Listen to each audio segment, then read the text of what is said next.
Мөн түнчлэн Монгол Улсын ерөнхийлөгчийн том төрөөс ухаалаг төрлөө санаачлагыг хэрэгжүүлэх зорилгоор 2013 онд үндэсний аюулгүй байдлын зөвлөлөөс одоо гол үзэл баримтлалын юм гэдэг нь энэ өөрөө бас үндсэн хуульд туссан. Тэр одоо засгийн газар бас айн бизнес сонгол яг энэ шилэн дасны хуультай холбоотой үн дасны хяналт хариуцлагын тогтолцоо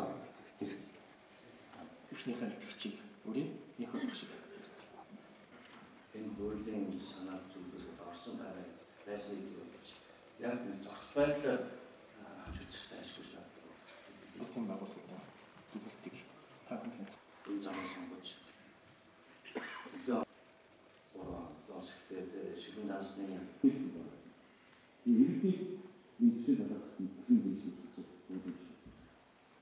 за нэг хүлээсэн байгууллагын зүгээс өнөөдөр хүрээнд одоо би танилцуулга хий.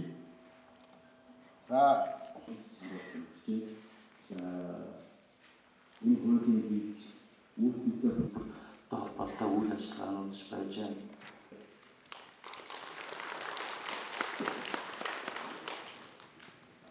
За ингээд хэрэгжүүлсэн ажил нь бол